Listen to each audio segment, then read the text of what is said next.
We'll see how this works. Dun, dun, dun, dun, dun, dun. Okay, let's see if it's working. Double check. Hello, everybody. I'm just here. I'm at the office today, so first things first, this is gonna be like a Q&A kind of thing. I'm trapped here because it's raining, and as you see, I brought my bike. And because I brought my bike, yeah, I'm kind of trapped in here. Uh, it's probably gonna last a little bit. Oh, perfect. It is live. Perfect. Awesome. Let me know if you can hear me. I'll be appreciative of that. We'll talk about dumb phones and like everything else in between. It's just a Friday. I should do more of these. I hope. Like I think I should. Let me copy it and send it out to yeah, to a couple people. If you guys want to hang out, impromptu live stream. That's essentially what this is. We got some time today to answer some questions and kind of like get through it. Whatever you guys want. Essentially, I'm here. Yeah. I don't know if I'll keep it. If we get to a good discussion, then we'll talk about it. So yeah, I'm out here for the next hour and a little bit. That's when the rain is supposed to not be here anymore, so I can actually take my bike and go. But if you guys have any questions in the meantime, let's get to it. We'll talk about it. We'll talk about everything you guys need, and yeah, hopefully my audio is good. Using the mic, not my usual mic. I don't have it, as you see right here. Boom, right there should be, but I don't have it. But whatever questions you guys have, I want to share a couple projects I'm working on in the meantime. So as you will see, of course, I have a book coming up, and I'm going to be talking about dumb phones and stuff like that. I think I started releasing chapter 1. Where's chapter 1? Chapter 2 is there. And chapter 1 should be somewhere here. Saved? Oh, there it is. I don't know why. Okay, perfect. So chapter 1, huh, that's odd, was released, here it is, chapter 1, March 28th. So I started releasing some of these posts. Yeah, so you guys can take a look into that. And I can show you guys, I don't mind, but I can show you what's coming. I'll have some previews coming up, but essentially this is the book, Low Tech Lifestyle. I have 10 chapters, or 11, I guess, so far. And all of this is free stuff. So the first, you guys get a preview. Everybody gets a preview of what the chapter looks like. Think about here. You kind of get, after operating systems, it's essentially paid. And the reason why is because, I'm encouraging you to kind of purchase the book in this way instead of purchasing it through your regular like Amazon or that kind of stuff that we're gonna do kind of like later. Yeah. So let's kind of like look into what's coming. So coming up is I don't want a dumb phone, but my screen time is awful. Mastering boredom. Then we have what will my family think? Is my profession compatible with low tech? Being a good example, which is all about parents and stuff like that. I have a lot of examples from you guys, actually. A lot of you gave me permission to share some of the stuff. I changed, of course, some of the details and stuff like that. My low-tech lifestyle, creating a low-tech lifestyle. This one is actually supposed to be here. This is not yet there. This I have shared in the blog before, but I'm going to be developing that. And then a small conclusion that I think it's going to be hopefully a good story to share with all of you guys. But yeah, I've been working on this, and I'm actually going to do the recordings for my book. So for like the audio book, I'm probably going to be doing them on a live stream, answering questions and like that kind of stuff. Yeah, and we'll talk about that. James, yeah, saw that. Thank you for subscribing to the Substack. I appreciate it. Appreciate the support, and hopefully the writing does provide value to you and ideas on how to minimize things. We can talk about, yeah, anything. First question, I guess, here is Marcus Stenlian. Um, we'll talk about the bike. So this is a Propella bike. Propella. Um, it's a electric bike, but it's light. You know, I have the SS. I had purchased the 7S. Because here in Colorado we kind of need the extra gears, but I'm okay with the SS. It works. It's 35 pounds. It was actually cheaper than this, so it was not 8.99, but I purchased it at 5.99, which that's actually the reason why I got this one, because I was like, oh my goodness, it's $600. Like, this is a good deal and I should get it now. So I decided to just get the bike for commuting. I'm about 10 miles from here essentially, so I get it about 40 minutes. That's my this one's a little bit better just because it has the gears, but it's a little bit more expensive. It's 9.99, so it would have been $300 more. And I was like, I will survive because the battery kind of like helps you get through it. And even if the battery dies, is light enough at 35 pounds that you don't have a lot of issues, honestly, in my opinion. Like, you're gonna have tons of issues just like pedaling without the need of the battery. I've done it before. I wish I had gears, but you know, it is what it is. For $600, I cannot complain. Very good quality bikes. And it was super, super amazing. I think right now they're running a sale, $9.99 for the 7S instead of $11.99. And at some point in time, they had even a further sale on this one because they had some models like, you know, that were not the best, which was like $7.99. I really recommend it personally. The electric bike life is very good. It's very easy. You kind of like find the best of both worlds, like transit, bikes, you know, that kind of stuff. And yeah, you can make the best of it, or you can just pedal home. If you live within like 10 miles or less of your location for work, I absolutely think it's worth it. Let's continue with more questions as you guys could keep bringing them. You guys have, did you try the Cat B40 and do you recommend it? I believe I have. I think it's a good phone.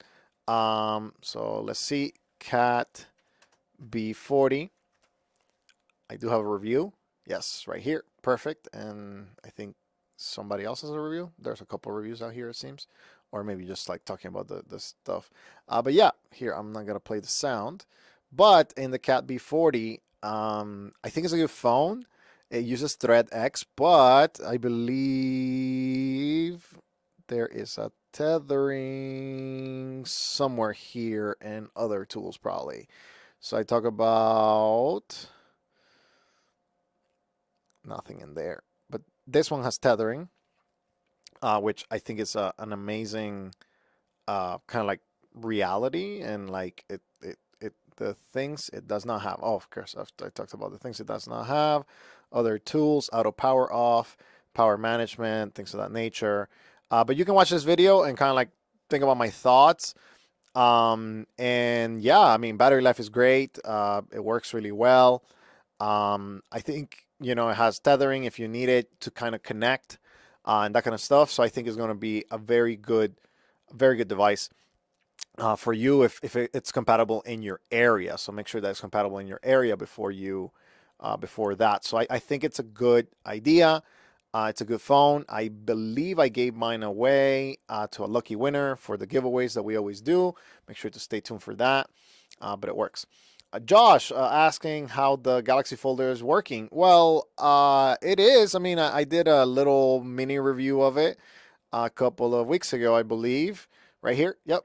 And I talked about kind of like everything. It's a transition device, the typing experience. The problem is connectivity. So the Galaxy Folder 2, I think the main issue for me is that it's not super reliable when it comes to connectivity and like things of that nature. Um, I personally think, you know, it's a good phone if you have the connectivity for it, but it's not the best phone if you don't have any connectivity. And of course, like, you know, texting and that is very important. Um, Wazel, you're asking, can you, like, if you do a review of dumb phone, please do unboxing?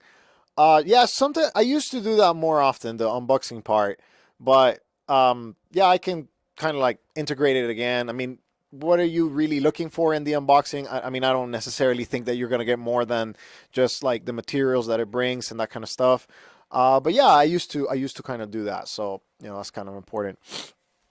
Let's see what else. Any smart flip phones like Cat S22 coming for Verizon anytime soon, or the Chin F30? Yeah, so good question. I don't have any information besides what's out there.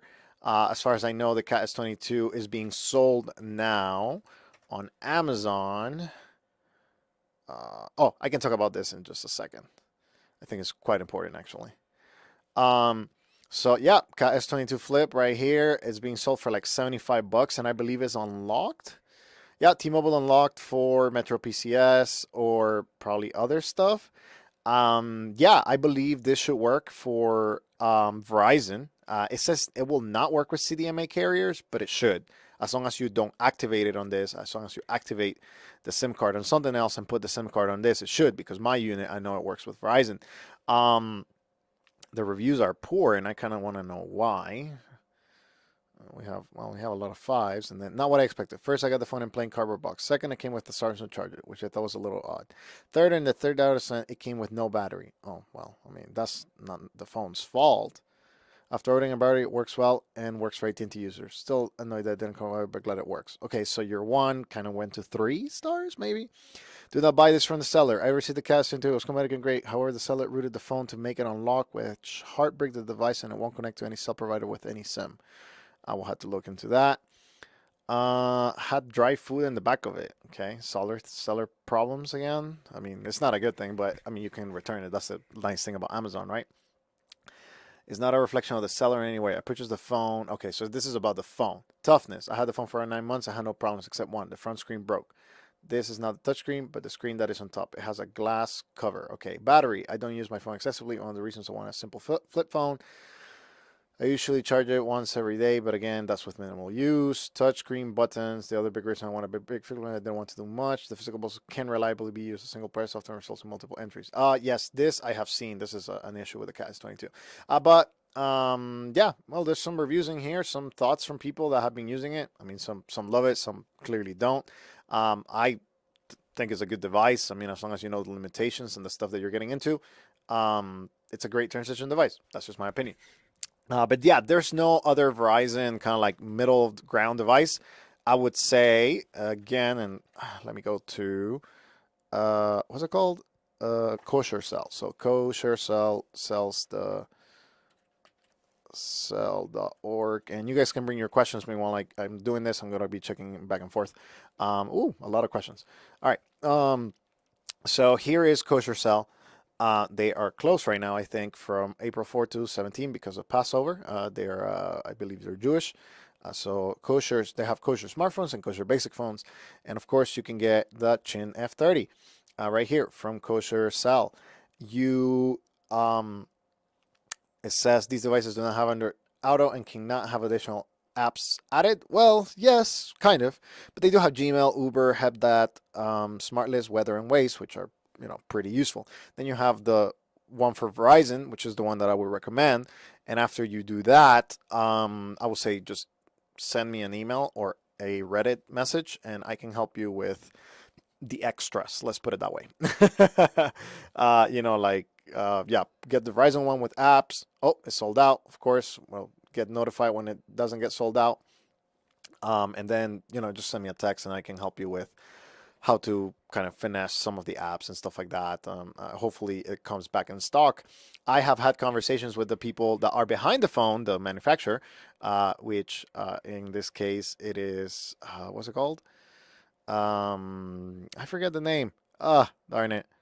Um, yeah, I forget the name of the people behind this. Let me open my messages. Let me see. And well, essentially, they have said F30. Smart Kosher. Here it is. Yeah, the guys have Smart Kosher. I forget their website. It's not one of the most intuitive ones. Smart Kosher. All right. No, not safe phone. F30 maybe. Safe phone. Okay, AliExpress. Guys, please help me. Maybe I put it here. Um, did I write this? I don't know. No, I didn't write. Oh, maybe? No, I don't remember. No, this was somebody else. Or was it me? No, it was High Power 23. Anyways, the seller, I've talked with them and they haven't given me a green that they're going to release it. But last thing they said was, okay, I will probably do it, but what is a good price? And I said between $100 and $250. And they were like kind of looking into the general market because they have known only the kosher market. So I reassured them that people will be willing to buy it if they have all the apps and that kind of stuff, right? So yeah, nothing coming in RexMix for Verizon anytime soon. They're the most restrictive. I would just say switch carriers and find something that works for you. I do have something coming up from KaiOX, which is where you get the Japanese phones. And I'm getting the 903KC, which has been reported to work. Oh, that's a used one. I bought a new one. But a used one will be $195. These are from Japan, so that's why they're probably a little bit more expensive. But you can get a Kyocera 902KC or 903KC, the Digno K-Tai 3. And these ones have Android, and they're supposed to work with T-Mobile here in the United States. Of course, that is remaining in a certain compatibility. And these have Android inside, so you can customize them and do them in whatever way you want. I'll probably do an unboxing of this one since it's kind of like a hard device to get, and there's probably not a lot of videos about it in the future. So yeah, stay tuned for that. So that's kind of coming up. That will be the closest, but definitely not compatible with Verizon, and I know some people like that. Let's see. Josh says probably something wrong with the Wi-Fi chip in the phone and the Galaxy folder. Possibly flash a custom OS on it. I can try. Again, I'm not super interested in the folder too. I mean, I'm going to give it away eventually. I'll probably make a couple extra videos with it, especially since I think it's still one of the best phones in 2023 because it's one of the best transition devices. As long as it's allowed in your network. So yeah. RexMix is saying that he tried the Cat S22 and it didn't really work. It's very regional, very yeah, and it's related to the area, and yeah, it's very difficult. That's why I try to keep the Dumbphone Finder as updated as possible. And if I get more reports of the Cat S22 not working in that, I'll probably take it out, take that out of the Dumbphone Finder. So thanks for that. Thanks for your reports and everything. I tried it on Verizon and it didn't really work. Who is the battery, Cat S22 or B40? Who's better, the Cat S22 or B40? It depends on what you want to do. If you want to do the Cat S22 is definitely better because it has more compatibility and it can work better in your situation as a transition device. But if you really want to simplify, then the B40 is better because it has way less ability to install apps and everything, stuff like that. Let's see. Do you think that fake Nokia 6300 4G with Android is worth it over the true one with KaiOS? Apparently, the fake version is sold in my country. Send me a link. I would like to try to get one of those. That'll be interesting to see if they put Android on the 6300 4G. Yeah, that would be kind of like cool for me to kind of like look into it. So, yeah, I would like to. Yeah. So let's see. One more thing I wanted to share. I mean, again, we have like 40 minutes here, but I was interviewed by a kind of like, I guess, news network about dumb phones. And if you guys type this, CGTN, I believe, CGTN dumb phones, maybe. Yeah, I went on Skype the other day. They interviewed me about the dumb phones. No. It's hard to find, huh? CGTN News, maybe? It was on business, on their business thing. Yep, hard to find out here. Let me see if I change it by upload date. Nope, CGTN News Business. Let's see. Right? I think it's this one. No. Is this one? I don't know. I do have the link on my Substack, so let me just go get it there so I can kind of like get it here. There it is. Global Business. That's what CGTN America. That's what it is. So CGTN America. They have a video, Global Business, more Gen Zers ditching smartphones. And as you see right here, I've been interviewed. So I've been on TV, yay, which is kind of crazy. But, you know, I just talked about dumb phones and like why people are switching to it, who's kind of like likely to switch, and the different things that people want to get out of them.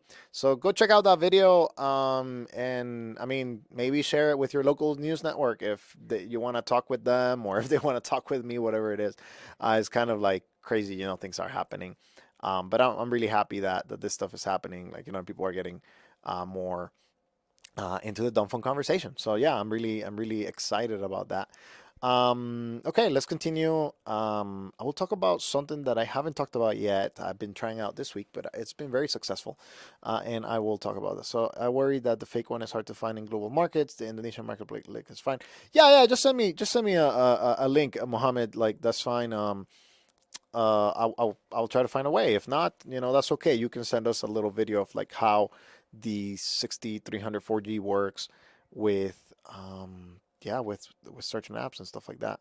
Um, yeah, I'm glad to have positive publicity, as Josh says.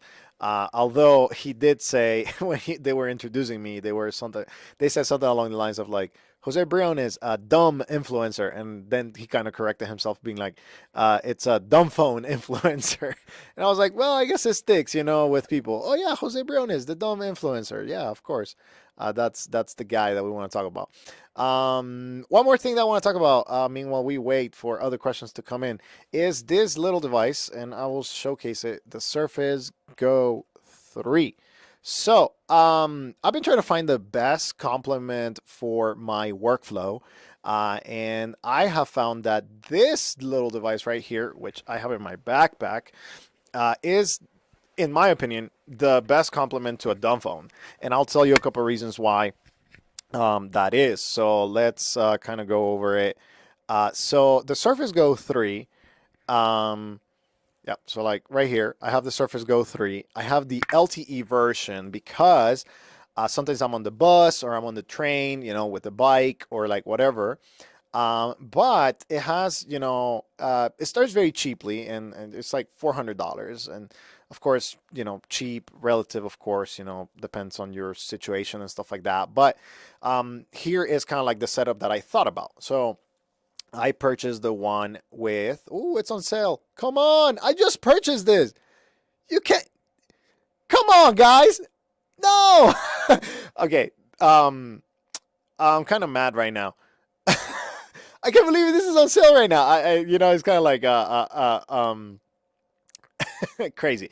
Anyways, I paid full price. You can pay less right now. You can save $76. Meanwhile, I'm stuck with not paying $76 less, which I'm mad about now. But yes, I think it's a good device because again, I think it's a good idea. You can either get the Intel Pentium 6500Y LTE, or you can get the Intel Core i3 LTE. So I've used different devices throughout my time trying to find what's best for a companion device. So a companion device is a device that my companion device is a device that, you know, you have your nice flip phone or dumb phone or you know, a light phone too, like I do for you know, kind of like person for your personal things, and then you have a device where you do other work, right? And most of the time, I've found myself that I've tried to find different devices that can really help me do work on the go and allow me to do my best when it comes to just productivity, connectivity, and have everything in between. So a couple of days ago, literally, I think Monday, I've been studying this idea of like, hey, let me get an LTE laptop, right? I'll purchase a very cheap plan. I have a plan on Verizon that's like $10 a month for LTE, and it gives me like I think unlimited or kind of like basic 10 gigs, and then it slows down. But most of the time you use your laptop on Wi-Fi, right? I use my laptop on Wi-Fi when I'm here at the office or when I'm at home. But in between, it's kind of like, oh, what if I really need to do something, or like I need to get a pass, or I need to do something smart, yada yada yada. Well, I think this tablet is the best of both worlds. Number one, I have tried other tablets. I actually have one here at the office because um, I have conversations on iMessage sometimes. So here's an iPad that I bought a couple of months ago, I guess, or maybe now 6, 7 months. And I've always either like kind of like use an iPad for iMessage conversations and all of that stuff, or very specific iOS things. But or sometimes I need to do something on iOS test or how it looks on a tablet and stuff like that when I'm doing work. But the problem with the iPad, I would say, is that it's too mobile. So when you kind of like turn it on and use it, it's very like attractive to use, and it's kind of dumb at the same time because since it's just a bigger iPhone, most of the time you end up, I don't know, like you end up like just having stupid apps, and the mobile experience is kind of like really, really subpar. It doesn't really allow you to be super productive because everything is kind of like an aggrandized, like a bigger iPhone. Whereas with the Surface, you have a full Windows machine that allows you to get work done, split tabs, drag documents. So for example, when a lot of my work requires Google Drive, so like or some sort of drive, OneDrive, whatever. So sometimes I want to have OneDrive and I want to drag a file and attach it to my email. And when I was doing it on the iPad, when I'm on the bus or when I'm on the train, I have to open a different app, copy that, pray that it works, like, that kind of stuff. And yeah, it was just very frustrating. It was extremely frustrating in my opinion.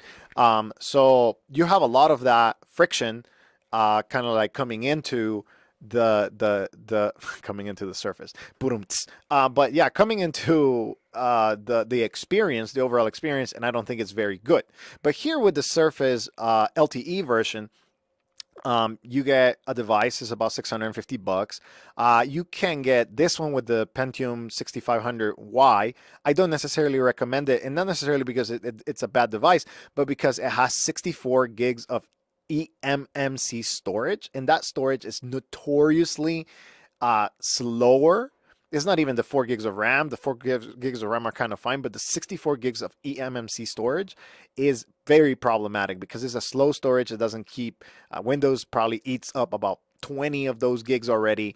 And then you have really, really slow productivity. But if you get either the Intel Core i3 Wi-Fi, which I think is okay, I would just get the LTE version in case you want to add LTE on the go. For, well, right now, 20 extra bucks, which I'm really mad about because I'm like, wait, I just paid $729 for this. But you can get it in black and whatever, whichever one you prefer.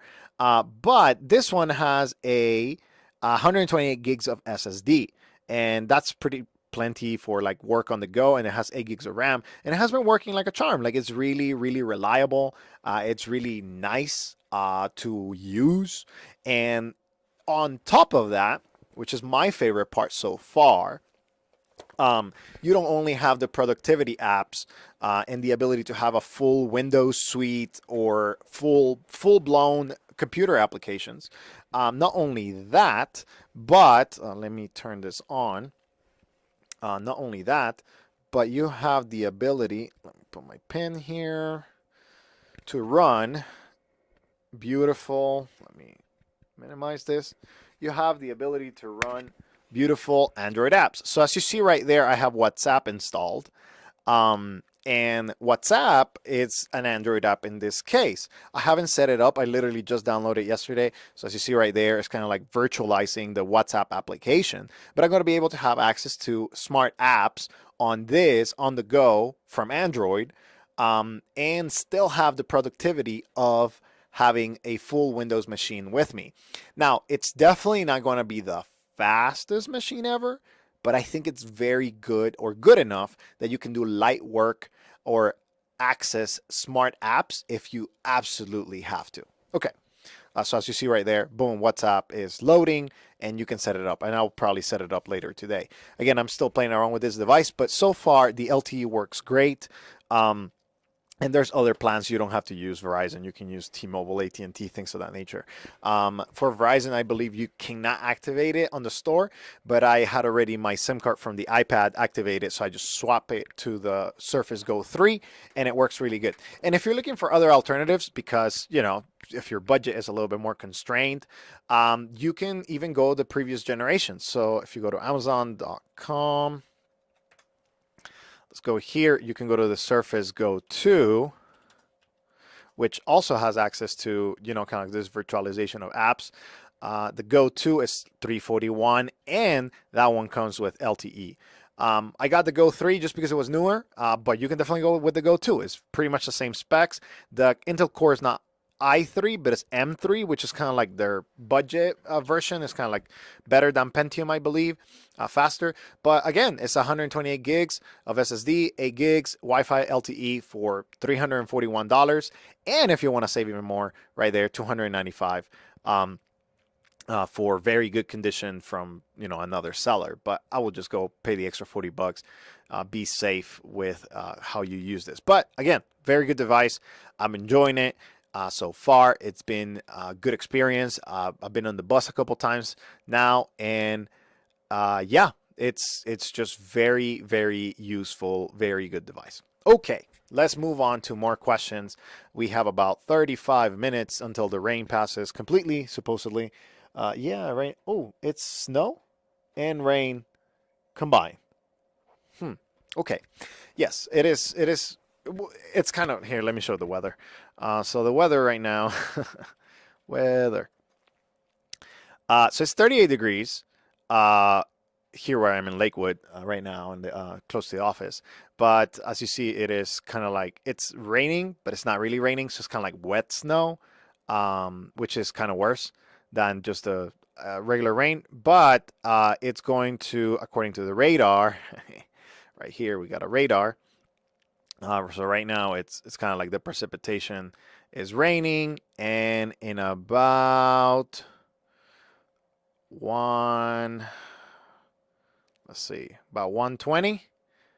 Yay. Yeah, so about 1:30, which is the time that I'm planning to leave, is gonna leave the area where I will be traveling, since I live like down in this area right here. Yeah, so that's kind of like what's happening, and that's why we're here. So we'll continue with more questions.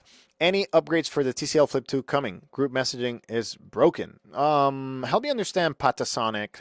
Why is it broken? My unit, or the unit that I tested, was working fine. Yeah, help me understand how that works. Maybe you haven't enabled it in settings. So if you go to settings, on your messaging application, you should have the ability to say group messaging in there and have any issues. But if you have a specific issue, please let me know so I can kind of like research a little bit more. Okay, let's see. Any updates for TCL Flip 2? I wish we have a QWERTY wish. I wish someone will make a QWERTY dumb phone. Yeah, I think we all do retro gaming, but the reality is that they're not really interested because of money, right? So yeah. Okay. Wasil says, "What's the best dumb phone flip you ever liked?" So for work, I use the Sunbeam F1. So this is one of it's very simple. It's reliable. It works decently well. It does have its quirks, as you know, most things. No dumb phone is perfect, but it does have voice to text, and it does have, like, you know, the ability to do a lot of things, and it's compatible with 4G. This is a personal favorite when it comes to simplicity. It's simple. It uses very well. Like, I can use it very well, and it works with T-Mobile, Verizon, you know, like without any issues. On top of that, I would say this one that I'm going to test, the Kyocera N02KC and N03KC, will probably be two other another dumb phone that I'm going to be like very excited about because it's kind of like a good transition device and hopefully it works really well. The Cat S22 I like as well. It's a good device, as long as you understand that it's not the prettiest or the most amazing in certain areas. So that's kind of like three devices that I really like. If you go to a dumb phone finder, which is what I recommend everybody to go to, dumbphonefinder.com. You can take the quiz, of course, but you can also do this. I have Jose's ratings, and I put 5 stars for devices that I truly recommend that I think are going to be really, really great. And right here, you see the Fig Flip, good device. If you want simplicity, it's a little bit expensive. I will get the Sunbeam F1 instead. But you have the Nokia 2780, which I think is an excellent device with 2760 for simplicity, basic, and one app or two. You have the Cat S22, Kyocera Dura Extreme. So you have here my flip phones that I enjoy, that I think are the best devices. And a lot of them are flip phones because honestly, they make better flip phones than candy bar phones. Cat B40 has a 5-star in simplicity, and it does have tethering. Of course, the Light Phone 2, my personal favorite, and I talk about it a lot. And then, of course, you have some smart transition devices right here in candy bar format, F21 Pro, F22 Pro. And yeah, I mean, you have some of that in there. Of course, you can filter with whatever you need for a specific network or compatibility, things of that nature. And I try to keep it as data as possible. I haven't done a major update in a little while, but it's going to kind of continue. All right, let's continue with more questions from you guys. We have an hour clearly because the rain/snow is not going to stop. So it says Cat S22 Flip or Samsung Galaxy Folder 2. I would say if the Folder 2 works in your area, it's a better device because it's less buggy, if you understand what I'm saying. um, and it's better designed. It's a more simple device than the rugged version of the Cat. The Cat S22 Flip is really heavy. So if it works in your area, I would say the Folder 2 or even the Digno, right? The Digno Kyocera one from Japan. I think it's also another option for you. Okay, so let's see. Hey, Jose. Bruno says, thanks for the vids. I bought a Nokia 2720 some months ago, but I'm not a fan of KaiOS. I hate the ads and bloatware. We all do. Yes. I live in Europe. Any recommendations with WhatsApp besides the Doro? Let's look into it. I always look into the database first. So let's go into WhatsApp. Yes, with WhatsApp web, I'm going to assume. And then we're going to go all the way down to international carriers right here. And I'm just going to put one. You just said Europe or you said the UK in specific? You're saying Europe. Okay, well, Vodafone UK should do it. Okay, so here are some of my recommendations. And I would say you said no Doros. Well, then you have the AGM M7, Xiaomi F21 Pro. I wouldn't say this. I wouldn't recommend the ZMI Z1. And let's go lower. Now let's put something like, well, it should have compatibility. Maybe if you can get a Blue Tank Flip over there, it should be unlocked and it should work. You can also get a Jelly 2, which is just a smaller smartphone that can curb some of your phone use. Or you can also try to get, let's see, the AGM M8. So I've had conversations with AGM. I don't think they're releasing this yet, but they have said that they're coming with the AGM M8, which is not a surprise. This is not the one. AGM phones. Let's put phones here. And AGM, which is AGM Mobile, there it is. That's what it's the website. So AGM has 2 feature phones right now. The first one is, of course, the M series right here. You have the M5, and you also have the M6, and you have the M7. But they're going to be coming out with the M8. And as far as I've been told, the M8 is going to be a flip phone, and it's going to have kind of like all of the abilities and stuff like that. I believe they're going to be sending me a testing unit, and hopefully I'll be giving them feedback. and that kind of stuff. So those are some recommendations. Again, there's no perfect dumb phone, sadly. Um, yeah, there's no perfect dumb phone in any country, honestly. It just you just need to figure it out what works for you. And after you figure out what works for you, you find something that can support that vision and the vision that you want. So I'll show you where am I going to take my chapter here, creating a low tech lifestyle. And this is what I'm going to talk about. So I've already posted this on Substack, so you can kind of like look into it. So creating a low tech lifestyle is about a lifestyle. Like it's really about a lifestyle. But what you need to look into is essentially there are different ways to battle smartphone addiction or smartphone use. So for me, it's like take your time on quitting services. It'll be the longest step. First, you need to identify what services are truly essential and which ones need to go to the trash. For me, I need WhatsApp. It's an imperative. Like I need to use it. I don't need to use it on my phone, but I need to have it in order to respond and to reply to people. So I have it on my laptop now. I'm going to set it up today on the Surface laptop or Surface Go. Any email, any calls and texts. Now, I don't need email on my phone, but I need access to it. It will be nice if I have access to my phone to look into it, but the experience is just not amazing. So I'm just going to delegate that to a computer, right? Those that are truly essential and cannot be replicated by other secondary or tertiary devices should be on your phone. So for example, Spotify or Netflix, these are not essential to me, and I just use in secondary devices like a laptop or anything else. If you work on social media or use messengers to communicate with work, well, delete your personal profiles and create a new number profile that is only for work. And when you have something that is only for work, you're doing work. You're not just browsing social media. You're actually engaging it with work. Then after that, you get the secondary devices, which may be a laptop, which may be an MP3 player or something like that. This is the priciest step because now you're getting 2 or 3 devices where you could just have a smartphone that does it all. But my argument has always been that a smartphone is fine. I mean, if you're able to live with that. But if you're unable to do that, then it's just very difficult because it sucks your time with everything that it has available.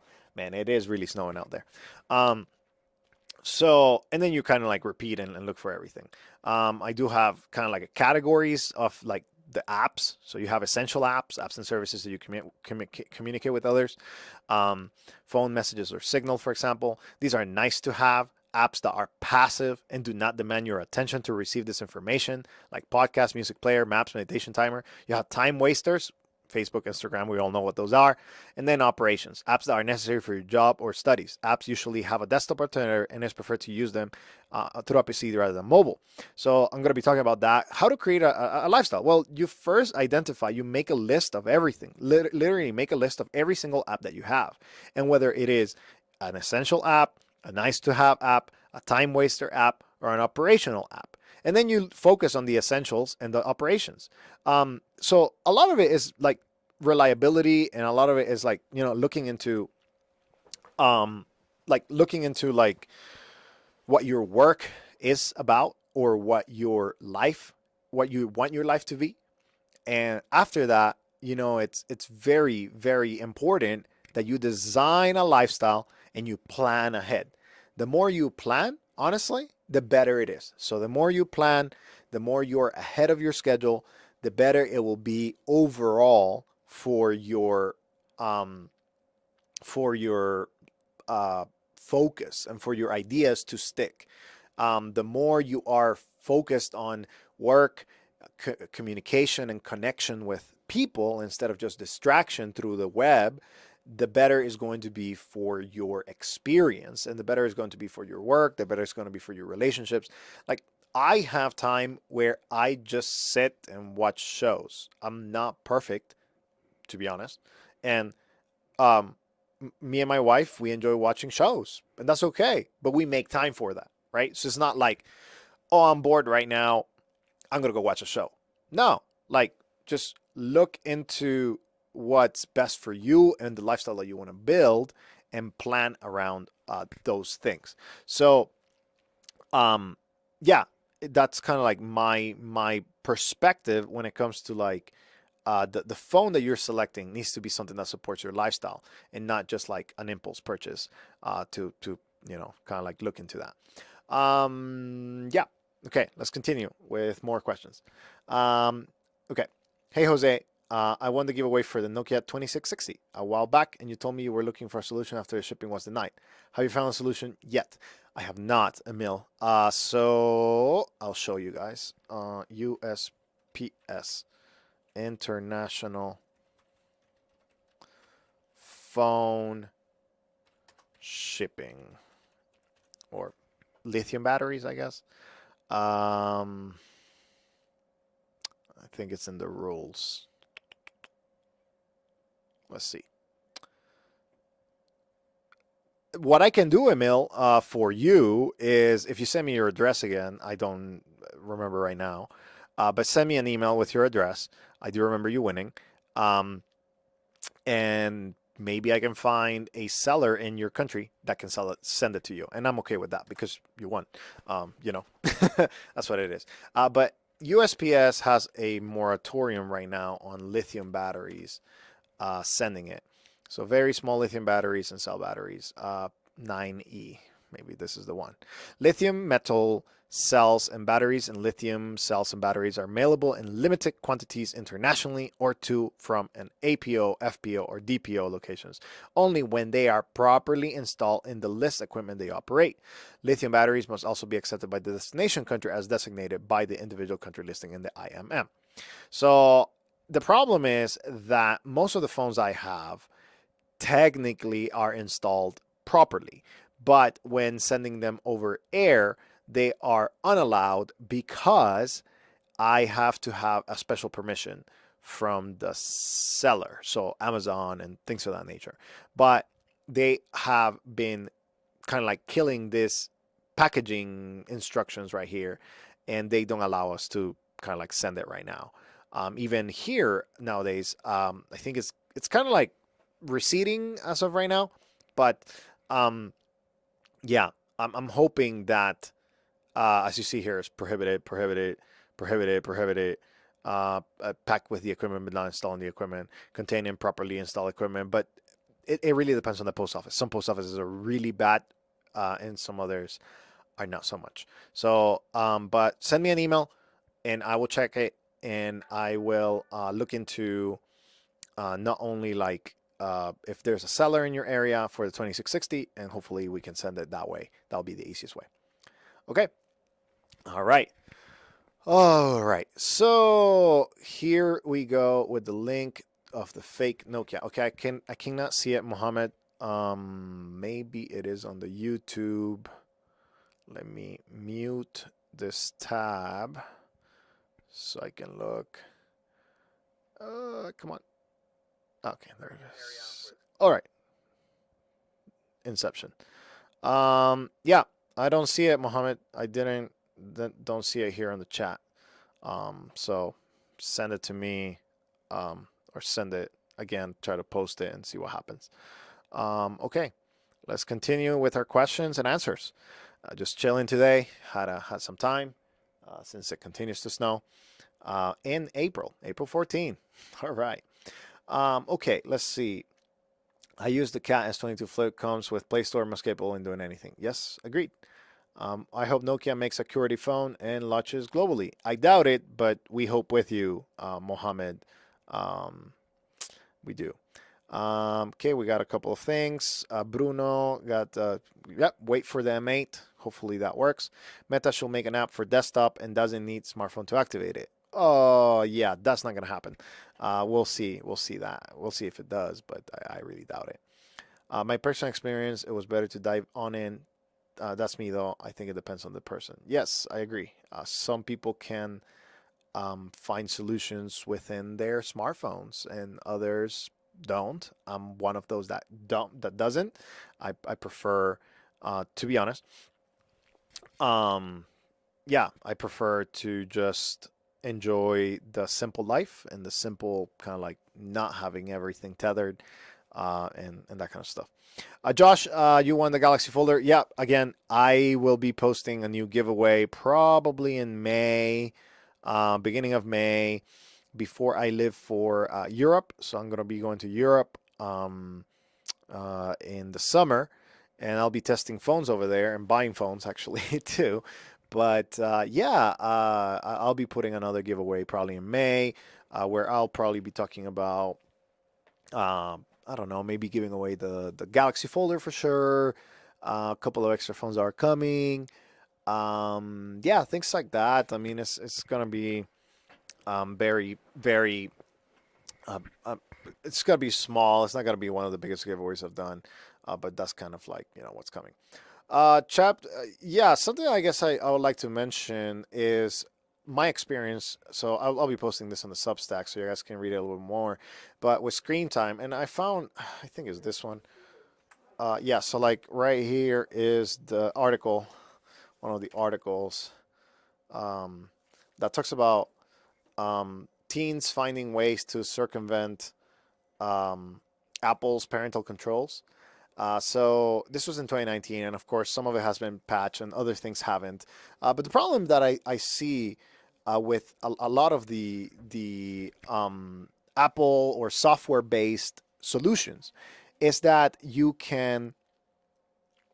um, you can kind of like look into um, ways to circumvent the idea, screen time, parental controls, all of that stuff. Um, yeah, and the problem is that kids are gonna find a way around it, but adults too, right? So it's not just teens. Teens are not the problem.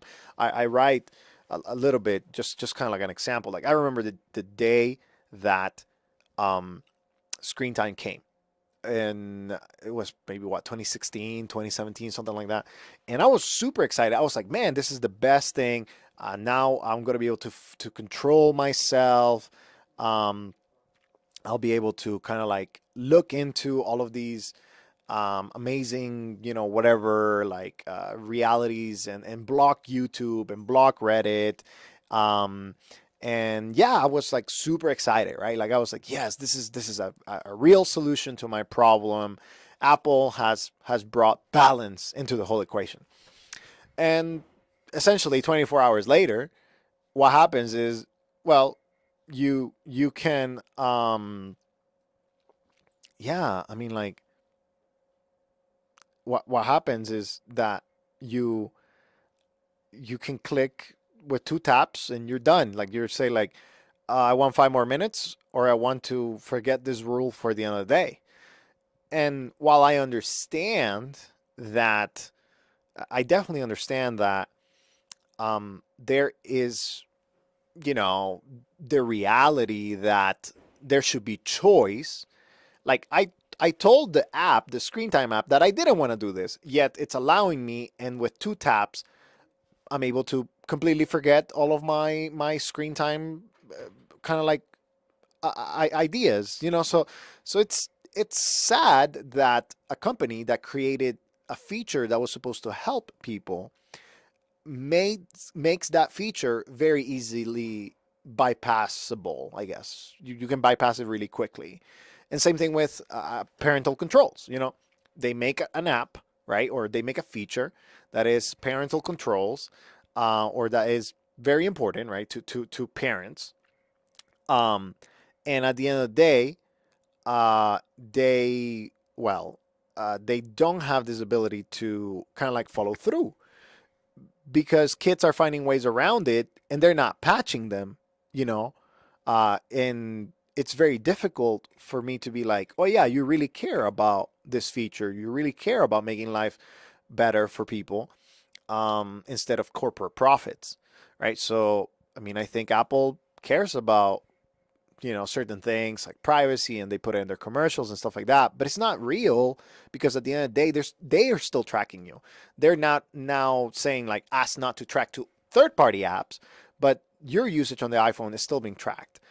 They're still trying to sell you on better things, and higher things, and increasing their prices.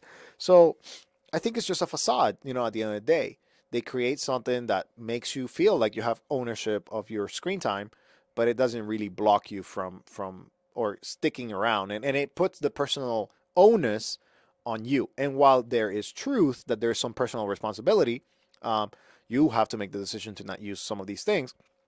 At the end of the day, these companies created these phones in such a way that was super addictive. Like, I mean, they created the operating system in such a way that was very smooth, and the transitions, and they play around with like our neurological understanding of the world and our psychological behaviors to make sure that we're addicted. So that's why I'm like, hey, like YouTube Shorts and TikTok and all of these new things are addictive because they have found ways to exploit our brains. Um, and yeah, like, and they don't have, there's no balance in between. And that's why I personally don't subscribe to the idea that a smartphone can be used perfectly as a balanced device, because most of the time people just end up rationalizing the behavior after that. And that comes from my experience. Now, do I believe that there are people out there that can use smartphones and not be addicted? Absolutely. But I think it's the minority of people. So I prefer to use something very simple that doesn't allow me to do these things um, altogether. And I just have that complete restriction, and I look for alternative devices like a laptop or like something else in order to do so. So check out this article. Of course, this is paywalled right here by the Washington Post, but there are not that one. I think it's this one. Yeah. For example, right now I'm showing you a way that you can read the article without having to pay, which is the reader mode, right? Like, it allows you to look into it a little bit deeper. But like, for example, now there's an example here that Helen Glaze didn't think anything of it when her two sons told her they were looking for ways to get around screen time. Apple's built-in tool that gives parents control of their kids' phones. Then she discovered her 9 and 12-year-olds watching Minecraft videos at 2 a.m. during their annual trip to Chautauqua, New York, this past August. She was like, I was horrified, felt betrayed. She realized that she can't count on screen time to keep her kids off their phones. It really doesn't work, and that's really frustrating. On Reddit, on YouTube, kids are sharing tips and tricks that allow them to circumvent screen time. They download special software that can exploit security flaws, things of that nature. These are not rocket science, backdoor, dark web sort of hacks. It blows me away that Apple hasn't thought through the fact that a persistent middle school boy or girl can bang around and find ways to go around them. McKenna said he's miffed that Apple doesn't fix the loopholes faster, despite its size, its massive hoard of cash, and its copious profits. And one day, I'm confident Apple could clean up all of these loopholes, she said. Story continues below after advertisement. That's another good thing about the reader mode. But I think this is what really shows what's happening. They could fix it if they wanted to. They could fix the smartphones if they wanted to. But they don't, because there is a massive hoard of cash and copious profits to be made out of our attention. But we keep giving our attention to them. So yeah, it's time wasters. It's things like this. They could block certain usage, but they don't, because they want to advertise to us as much as they want and as much as they can. Some of you are asking about the mouse. Yeah, it's probably my software. Like I'm it's a little bit lagging because of the kind of like emulation and whatnot, since I'm screen recording. Okay. Let's continue. The other day I was working in packaging warehouse, and I was asked to package a whole box of the Light Phone 2. I instantly thought of you. That's awesome. Cool. All right, let's see. I don't want to continue on this rant, but it's just something that is very real, and it's affecting people. So, dumb phones are a real solution because they're simple by default. Okay, let's see. Let's continue. You hit the nail on the head. Circumventing limits on smartphones, how much is pretty convenient of certain apps. It's so hard these days to turn away from YouTube Shorts. Yeah, it can be. Let's see. Some of you are saying that you remove TikTok and Instagram from your phone because it was a waste of time. It is. Can control addiction. Find ways to use it more. Came to the conclusion that you need a dumb phone, but I just haven't made the jump yet. And there's nothing wrong with not making the jump right away. It took me a couple tries. Like I share in my 2 new notes. As like I shared in my publication here, here on my carrier compatibility. When I was trying to make the transition during early 2019, I stumbled upon the Nokia Asha 301, which was an older device, and I can show you guys what that looks like if you have never seen one. But the Asha platform, I think it was a very good platform. It's kind of like predecessor of KaiOS, stuff like that. But this is the Nokia. No, this is not it. Okay, well, either way, it's a Nokia Asha, the 301 platform. It was very very good, very easy to use, very simple, and I really like it. Like the Asha series of phones, they were really nice. Maybe I wrote 301 and I meant 310. I need to edit that then, because the 310 is the one that I was looking into. Nokia Asha 310. I need to edit that in the book and in the Substack. Yes, this is the one. So the Nokia Asha 310, I just misremember. But it had, a couple of apps here and there, but it wasn't nothing big. It was kind of like in the middle. And, when I went to get one, it was a classic dumb phone, and it was, very friendly, good design and stuff like that. And I went to install my Verizon SIM card, it didn't work. And it didn't work because, like I didn't understand at the time, like how the LTE bands work and stuff like that. But they have blocked us from a lot of the good dumb phones nowadays here in the United States. A lot of those early kind of like Symbian OS devices, they don't have 3G anymore and that kind of stuff. And I talk about it because, yeah, like I wanted something classic, I wanted something simple, but I wouldn't be able to use it because of that. Now I use a Light Phone 2, and at the time I was researching and doing all of that, kind of like how it was all going to work. But it's not as simple as it used to be. Um, Somebody liked my note. Cool. But you can read a little bit more here on chapter 3. I want a dumb phone, but which one? And I pretty much talk about carrier compatibility and how to use that. I talk about, um, uh, kind of like what the operating system landscape looks like for dumb phones nowadays, which is Android, KaiOS, Mudita OS, things of that nature, and things like that. But yeah, like there's a lot of topics that people need to know about, and that's why I'm slowly publishing this book first on Substack, and then I'm gonna have it on fully on Amazon. It's gonna cost probably like $10. So if you think about it, it's gonna be like $1 per chapter. So if you think that my content or my writing or the stuff that I'm going to be sharing is worth $1 per about 2,000 to 3,000 words, then yeah, you can purchase the book and support, and like I really appreciate that. Of course, you can also support the Substack, which supports more than what Amazon is going to give me. But yeah, we'll be talking about that, and I'll be kind of like recording the audiobook here um, on live stream. I'm going to be live streaming myself recording the audiobook, and I'm going to make an audiobook about the book.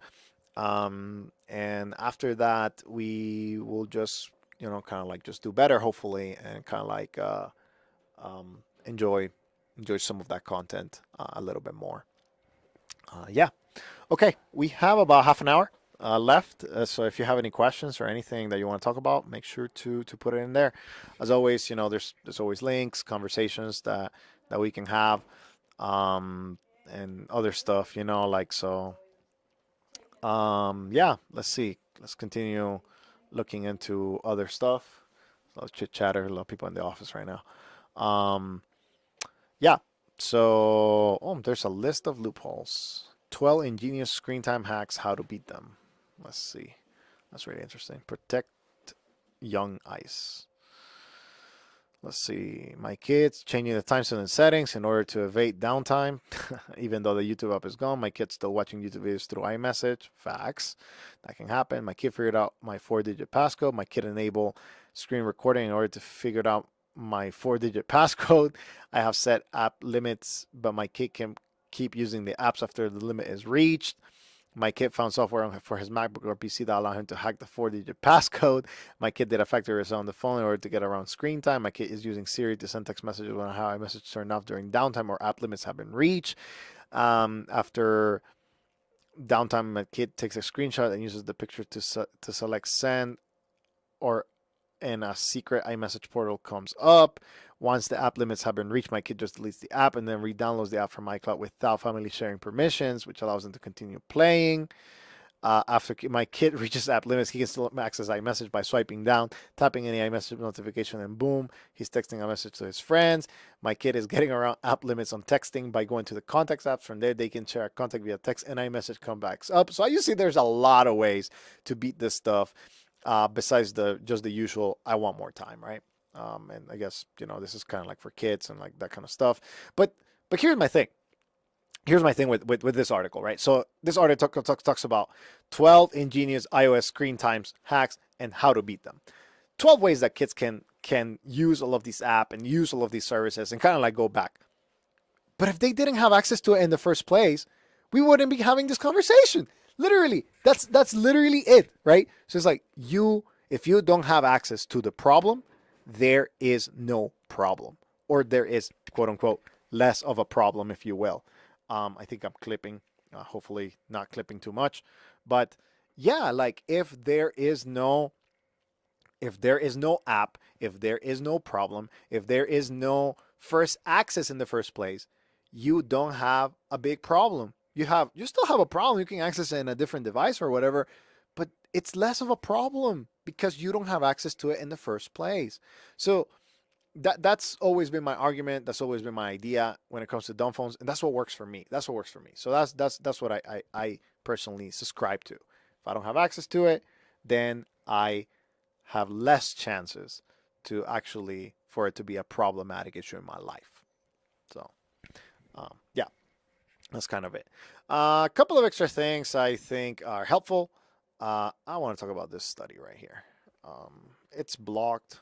I do have access to it through my library. I actually had to go to a library to actually get to it, but I think this study is actually it's very short, but it's actually very good. So this study talks about your screen time app is keeping track. Consumers are happy to monitor, but unlikely to reduce smartphone usage. So if you can go to your library and they are subscribed to the University of Chicago Press journals, usually a university library will. The one that I go to is. So I was able to read this article as I'm researching for my book, and this essentially says like, hey, like consumers prefer informational tracking over more restrictive alternatives, blocking digital nudges, despite evaluating it as a less effective way for reducing screen time, especially those highest in smartphone dependence. So the study goes on. It's about 5 pages, I think 5, 6 pages. It's not too long, but it's very good. And it talks about essentially like, hey, you have a screen time app that records your screen time and it's digital well-being as Google talks about it, but it just gives you statistics. It's not necessarily really helpful to circumvent your usage of the web. It's just there to keep track of it, and that's about it. Nothing else. Yeah, it's a harsh reality, but it is the reality. All right, guys, we do have 23 minutes. It is slowing down out there, but it's not there yet that I can go out on my bike and go right home.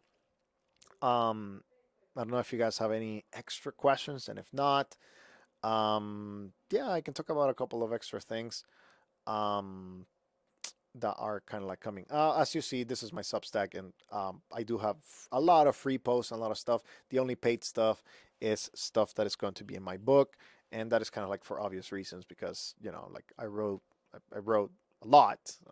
I think my total is 28,000 words so far, and I haven't completed all of the revisions. But it's a book that it's about 100 and something pages, and essentially, um, yeah, actually I don't know how much it is. Let me see. Let me 173 pages so far. So it's 173 pages of content. And I don't want, of course, like I'm not. I mean, I could give it away for free, but I think I made so much effort, and I'm giving some parts of it for free, and others it's kind of like, well, I spent a lot of time, and I will hope that I've added value enough to the community that you'll be willing to purchase it for $10, that kind of stuff. The ebook, and then I think it's 14 for the paperback and 19 for the hardcover. So I'm designing and I'm investing in designers and that kind of stuff to kind of get like an idea of like how it's gonna look like. So hopefully you encourage, you know, um, uh, like like I hope that you gain some information and some perspective. So, yeah. Let's see. Bruno says, when a YouTuber brings peer-reviewed arguments to the table, you know they're the real deal. Yeah, I mean, I wrote the book, and a lot of it is experiences that I have had and stuff like that. But I also want to point you to the research. I want to point you to the ideas that are floating around in there. And if you read my first three, where's that other one, man? I don't know why it's not here, but let's go to dashboard.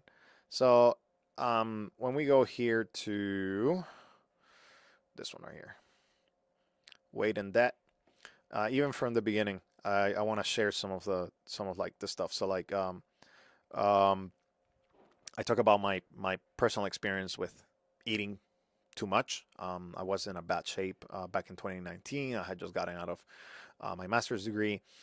But even here, like, I started sharing, I think, where's my first footnote? Footnote number one. Let's see. This is number two right here, but where's number one? But yeah, I talk about like, forming habits, like, how habits are formed. Here it is, habit formation. Habits are stored in our procedural memory, relatively separate from goals and intentions. Encountering the same context activates habitual responses, even where newly adopted intentions are strong. So even though you have a very, very good intention to leave your phone, your habits will eat your intention any day of the week. And I do have more. I think it's four in this one, or three kind of studies that I point you to on my chapter 2. I also have, I think, about the same, maybe a little bit more. This one's a little bit more like, uh, yeah, definitely a little bit more. So right here you have about 11 resources. Some of them are quotes from books, like Cal Newport, Word with Email. Some of it's kind of like coming from some experiences on Medium and like Vox. But you have peer reviewed. I go peer reviewed first. I try to find information, go to the library, try to research and study some of this stuff, and then if I cannot find that, I go to the internet and like, is there a book that talks about this? Is there an idea that kind of comes from this? And you kind of like can look into it in there. So this one has way more. The next two chapters are a little bit light on references. So like, for example, chapter 3, because it's a little bit more technical, it's kind of like sharing some knowledge. Doesn't have as many references, but I still have some. So every chapter has a little reference here and there, talking about what's really important. So like right here, yeah, this one only has two. One of them is a quote from Digital Minimalism. The other one is an experience that Tiffany had. She just published this actually, which was helpful because I was actually revising in the middle of my revision. She published this, and I think it was a very good article. And you can find this article actually on MSN. Let me see. Let me copy the title. Phones will never be fun again. And she talks about her experience of like trying to go find a phone, but yeah, it didn't really work. Kind of like she went to the store and it was really crappy. With devices just look like slabs and slabs of, kind of like that kind of stuff. So, yeah. So she talks about a very good article that kind of showcases the reality of the dumb phone market right now and how it's all working. So yeah, some of that stuff is still happening. Yeah, so I will say kind of like look into that, and I try to bring a certain level of kind of like professionality, if you will, into the whole idea of dumb phones, and like, hey, there's research behind some of this stuff. I've been kind of like looking into the research further and further because yeah, if I just share my experience, I mean, that can add some value to you. But if you can really look like, hey, there's a pattern here and people are studying these patterns, then I think that adds even another layer that can truly make you understand that it's not just my opinion, right? It's not just my experience. It's not just the experiences of those in the internet.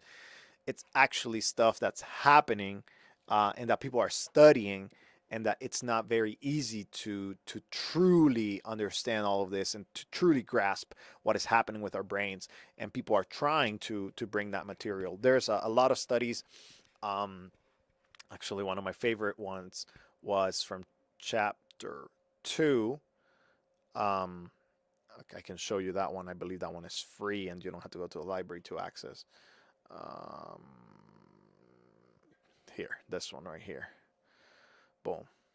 So this one,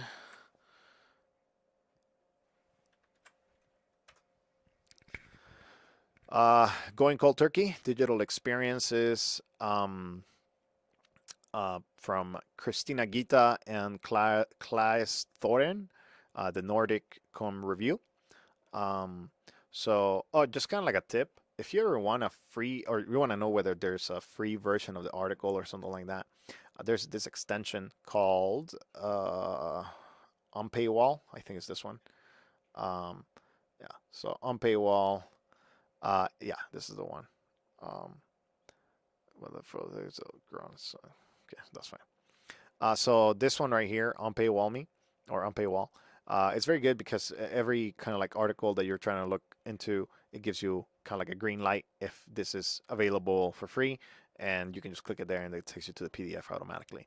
But yeah, in this article, Going Cold Turkey, they kind of go through the experience of trying out different phones and looking into like dumb phones and digital detox and smartphone experiences, collect some data, and they talk about their stuff very openly. Like, hey, like, um, my digital detox struggle is my social circle struggle, and they talk about like it's difficult to communicate and some of that stuff. I don't, yeah, I'm still fine with my levels. I just wasn't seeing the green here.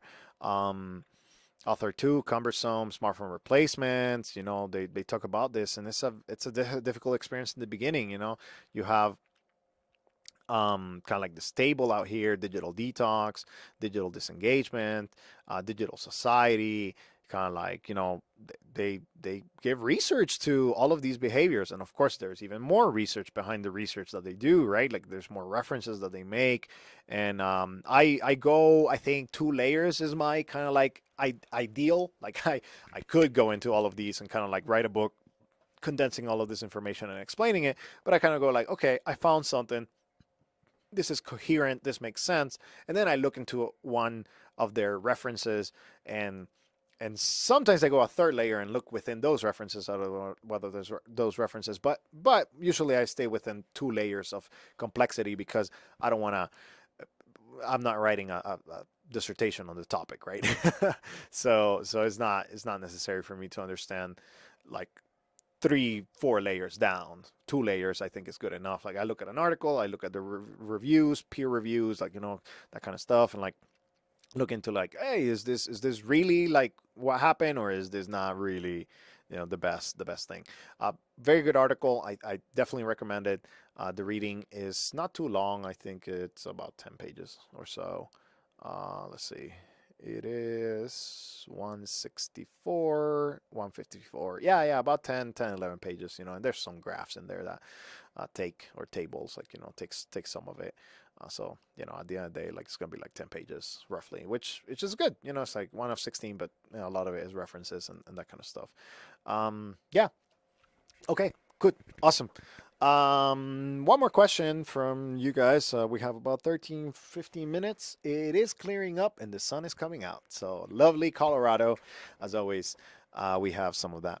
Let's see. I try to live life like the early to mid 2000s. iPods, DVDs, talk and text, phone cameras, etc. Do you approach streaming the same as phones and social media?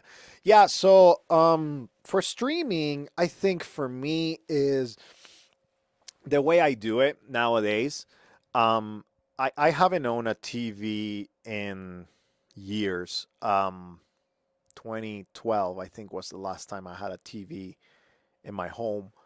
Um, and what I've done is that, or at least what works for me best, is that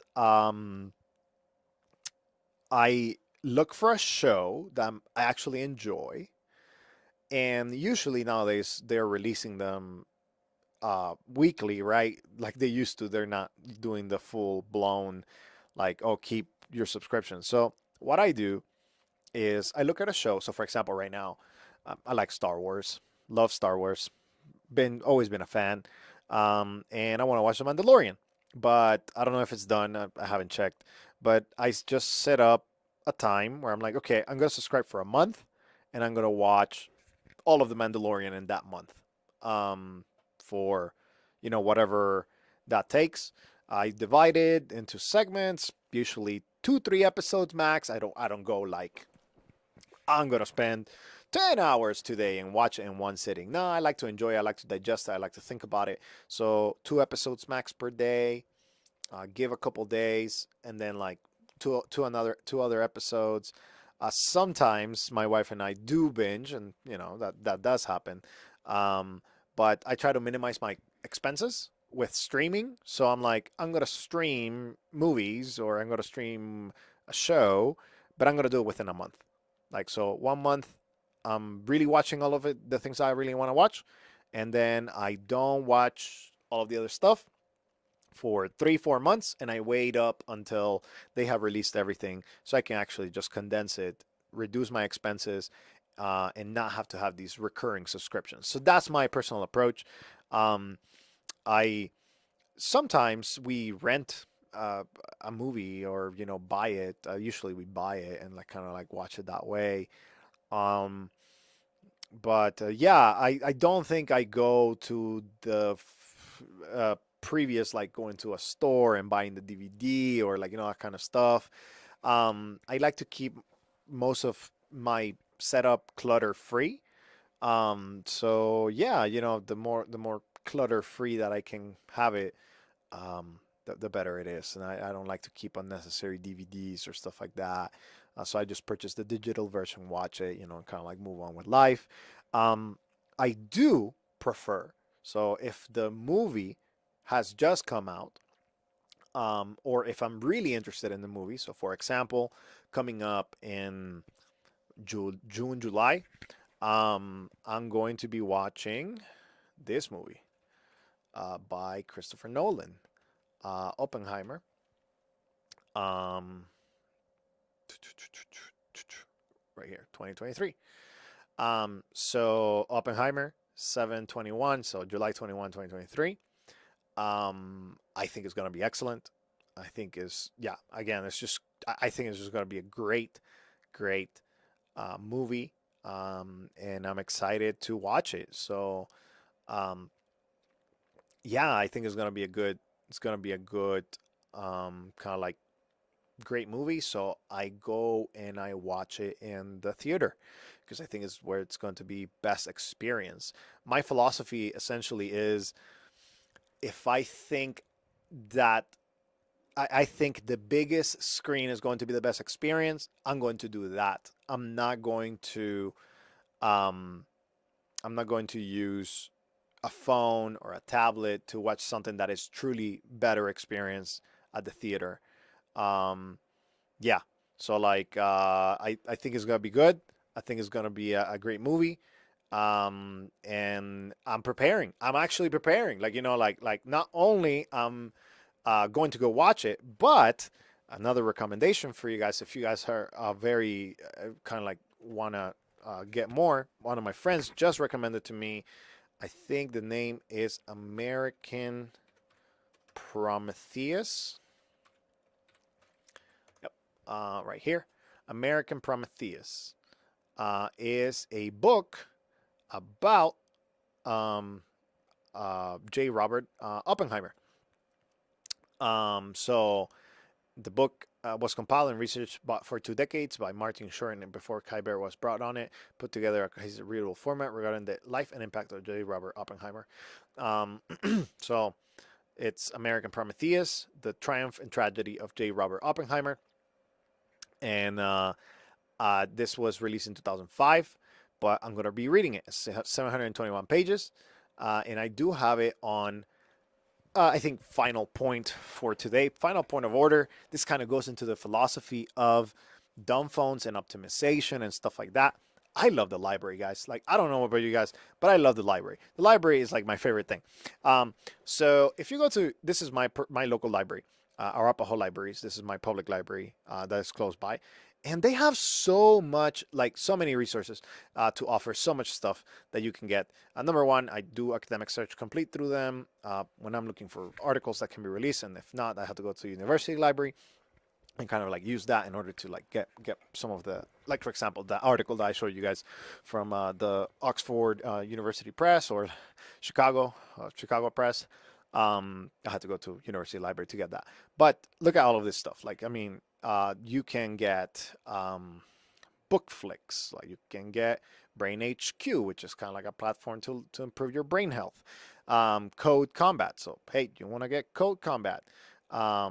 You enter your library card number, and essentially you have the ability to learn how to code some stuff, right? So like maybe for your kids, game-based learning, text-based coding, studying impact. So if you want to switch your career, you can go into Colorado's news resources. You can get consumer reports, which usually will be paid. You can get demographic information, Denver Business Journal, the Denver Post. This is pretty local, but you know, if you're around here, perfect. But they also have kind of like exploration passes is your ticket to adventure. Any Arapahoe Library's cohort can reserve passes to Metro Denver attractions, including the Denver Museum of Nature, Art, and Science, Butterfly Pavilion Wings, things of that nature. Gale courses. You can play interactive courses on adult education topics at no cost. I mean, right here, like business, college readiness, computer applications, law and legal, personal development. Let's go to personal development and look into health and wellness, for example, right there. Oh, look at that. Start your own edible garden, 24 hours, lose weight and keep it off. Like, handling medical emergencies, luscious, low fat, light, quick meals. Stuff that can be helpful. More stuff, history books, history centers, Overdrive and Libby, which are personal favorites. Let's go to Libby right here. I think they're vacuuming. Give me a second. I'm going to close that door. I'll be back.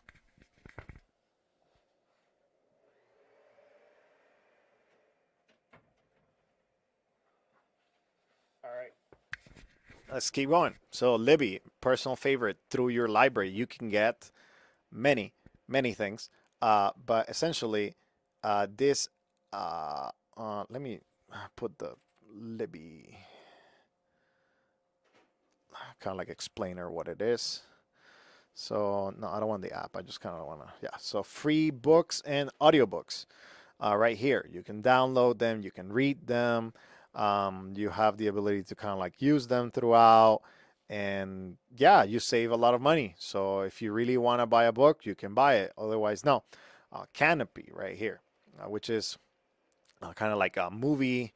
If you want to watch a movie or like a documentary, that kind of stuff, as you see, they have, a lot of stuff in here, and you can do it for free. Again, like, so again, oh, this one was my favorite that I found yesterday, LinkedIn Learning. So if you want a certificate, you want to switch your career, hey, go to your library, get your LinkedIn Learning stuff, and boom, you have access to LinkedIn Learning.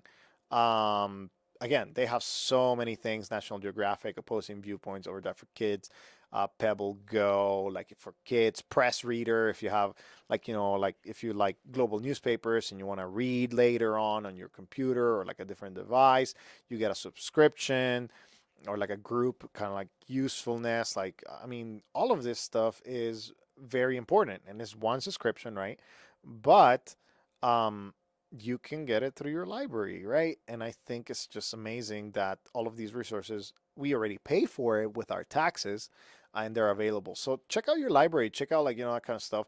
And I personally do that. So sometimes I look into Canopy. I look, hey, is this available? Is this something that I can use? Um, is it possible for me to watch something very good without having to pay for it? Then, I look it up, and hopefully that works.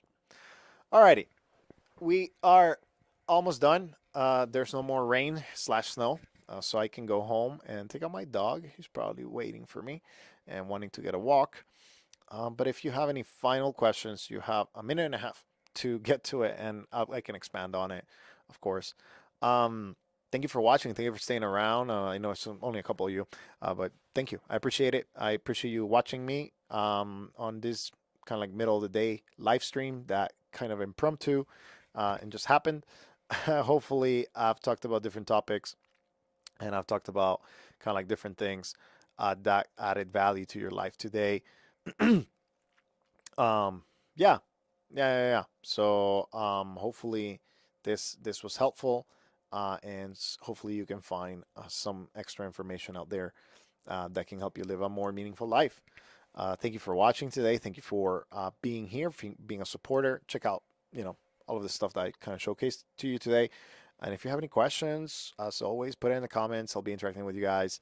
More devices to come. I guess I'll close with this stuff that's coming very soon. Is the Mindful phone. They are starting to ship from the Green Touch store. Mindful phone, Green Touch. I have that Kyocera Ketai coming. Hopefully, there it is. Mindful phone. So this phone coming up soon. Estimated shipping mid-February, but I think they're going to actually start shipping now in April because they had, some things to wait for. But this one's coming. I'll be talking about them hopefully soon, and I have other phones that are kind of like coming here and there. Yeah, I'm really excited to kind of have some of that. Well, thank you for watching. Thank you for being here. Thank you for supporting. And I will see you in the next video and live stream. Once I'm done editing and publishing all the chapters, I'll start making the audiobook and talking with you guys, kind of like, okay, let's do a 10-minute session of recording. And also, then we'll do like or 5-minute session of recording, 10-minute session of questions and answers as we go. Just kind of, I guess, like I'm willing to kind of give that away. But yeah, thank you for sticking around, and I'll see you next time.